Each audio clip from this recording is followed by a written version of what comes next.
Assalamualaikum warahmatullahi wabarakatuh. Tepang deui dina pangajaran bahasa Sunda sareng Ibu Cici Maulani. Dinten ayeuna urang lowongan kadua atau pertemuan yang kedua. Dinten ieu bade ngabahas ngeunaan tata krama dina paguneman. Mangga hidep ngadoa heula sateu acan diajar. Oge regepkeun naon anu dijelaskeun ku ibu. Tata krama itu apa sih? Tata krama nyaeta paripolah tingkah laku sopan santun anu lumaku di masyarakat secara umum.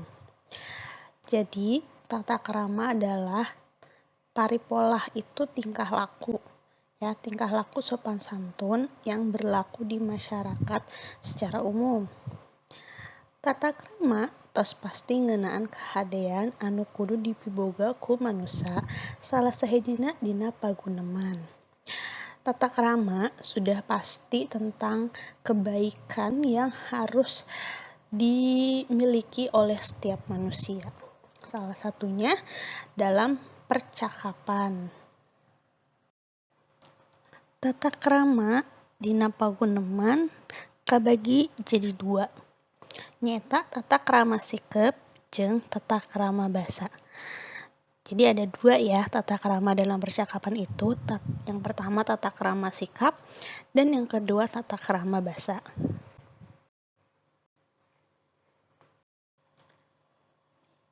Anu kahiji nyaeta tata krama sikap. Di dieu aya 4 bagian dina tata krama sikap. Ada 4 bagian ya. Yang pertama, lentong atawa intonasi.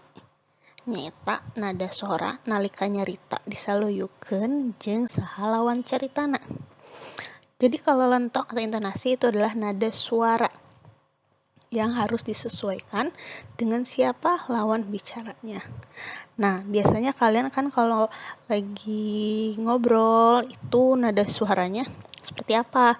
Harus disesuaikan tuh sama lawannya. Kalau misalkan sama guru harus kayak gimana nada suaranya. Kalau sama orang yang ternyata dia pendengarannya kurang jelas, harus kayak gimana nada suaranya ya.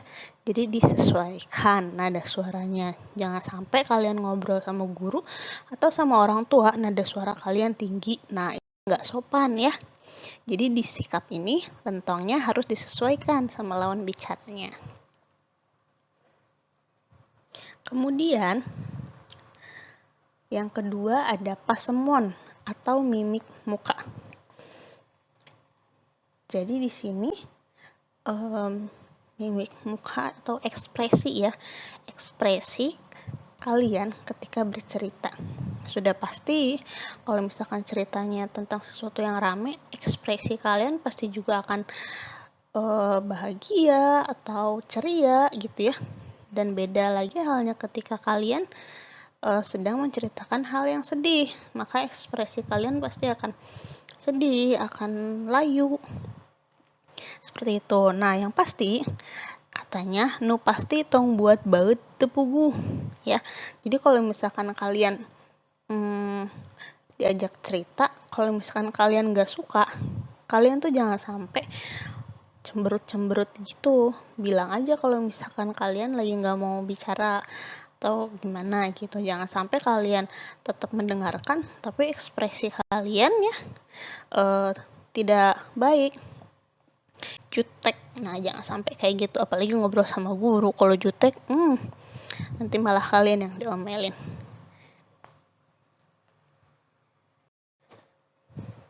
Yang ketiga dari tata krama sikap nyaeta silih regepkeun.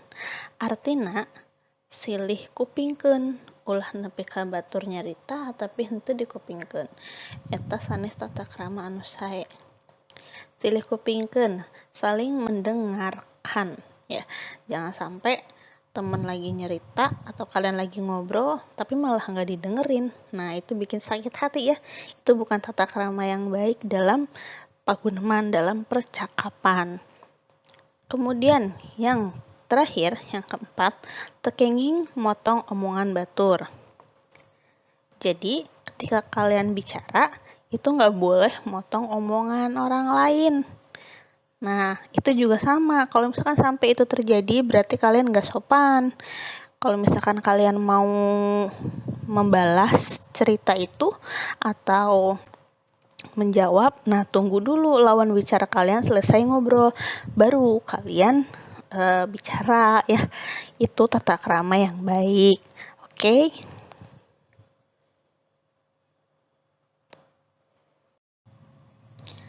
Nah, sekarang masuk ke yang kedua, tata krama bahasa.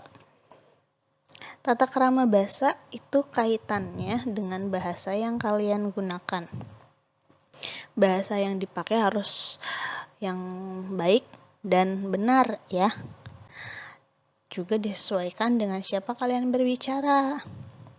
Nah, di dalam bahasa Sunda, tata krama bahasa atau bisa disebut juga ragam bahasa hormat terbagi menjadi 3. Anu kahiji aya basa lemes keur diri sorangan, anu kadua basa lemes ka batur, jeung nu katilu basa loma. Jadi, kalau bahasa lemes keur diri sorangan itu dipakai ketika kalian berbicara dengan orang yang lebih tua atau lebih muda. Itu sebaiknya digunakan agar terlihat bahwa kalian menggunakan tata krama atau sopan santun. Kemudian yang kedua, basa lemes keur ka batur. Nah, ini juga penting. Apalagi kalau misalkan kalian sedang berbicara dengan orang yang lebih tua, seperti guru atau orang tua, bagusnya ya kalian menggunakan basa lemes keur ka batur. Nah, yang ketiga ada basa loma. Kalau basa loma ini digunakan ketika kalian berbicara dengan yang seumuran, sepantaran, kayak misalnya teman sekelas kalian, seperti itu. Jadi kalau misalkan kalian ngobrol sama kakak kelas, sama adik kelas, bagusnya pakai bahasa lemes ya, yang pertama dan kedua. Keur diri sorangan juga ka batur. Mengerti ya sampai sini? Titenan tabel ragam bahasa hormat di handap. Bisa dilihat ya, di situ ada tabel ragam bahasa hormat. Ada bahasa loma, ada bahasa lemes keur ka sorangan, ada bahasa lemes keur ka batur, juga ada artinya. Tadi bahasa loma itu dipakai untuk berbicara dengan teman sepantaran. Kemudian bahasa lemes keur ka sorangan sama bahasa lemes keur ka batur itu dipakai ketika kalian berbicara dengan orang yang lebih tua ataupun lebih muda. Nah, tapi kalau misalkan sama teman sepantaran pun boleh dipakai bahasa lemes keur ka sorangan sama ka batur. Itu juga lebih baik ya. Kemudian boleh ya kalian hafalkan tabel ini biar nanti kalau misalkan ada pertanyaan kalian tahu bahasa lemesnya dahar untuk diri sorangan tuh apa sih? Nada. Kalau bahasa lemes keur ka batur nanyain rumah itu gimana? Bumi. Seperti itu. Jadi kalau bisa dihafalin ya. Kita lihat contoh paguneman kahiji. Ini sama ya, sama minggu kemarin. Contoh pagunemannya ada di buku. Tapi di sini ibu cuma mau kasih tahu ragam bahasa hormat yang dipakai di paguneman. Ada kata yang berwarna hijau ya. Nah, itu adalah kata yang digunakan sama Astri juga sama Adi, yang ternyata mereka tuh sepantaran tapi mereka menggunakan bahasa lemes keur diri sorangan ya, sama keur ka batur. Jadi karena mereka baru kenal, jadi mereka menggunakan bahasa lemes keur diri sorangan sama bahasa lemes keur ka batur. Bisa dipahami ya, itu ada kata nepangkeun sama nami. Coba kalian lihat ada nami itu di tabel ragam bahasa hormat.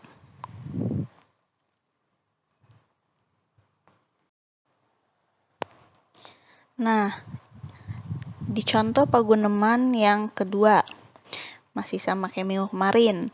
Ada paguyuban antara Rinto dan guru piket. Di sini ibu juga sama, hanya akan memberitahu bahwa Rinto itu menggunakan ragam bahasa hormat karena dia berbicara dengan siapa? Dia berbicara dengan guru, orang yang lebih tua. Nah, di sini Rinto ada kata-kata abi dongkap. Dongkap itu artinya datang. Dia menggunakan kata itu untuk dirinya sendiri. Sama kumargi, dijajab, oke ditawis, tuh kata yang berwarna biru. Coba nanti, salah satunya itu ada di tabel ragam bahasa hormat. Kemudian, guru piket, di situ ibu warnai merah katanya, yaitu indit. Nah, itu juga ada di tabel. Indit itu ragam bahasa Loma, ya. Nah, kenapa guru piket pakai bahasa Loma?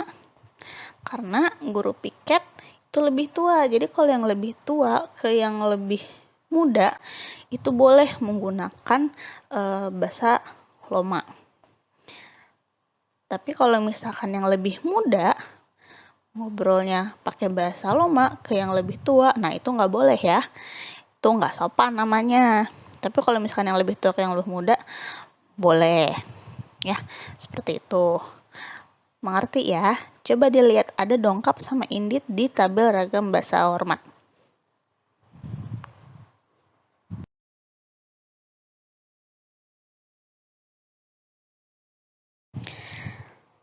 Ya, supados hidup paham kana materi anu dibahas, aya latihan soal anu dikirim ku ibu dina WA grup.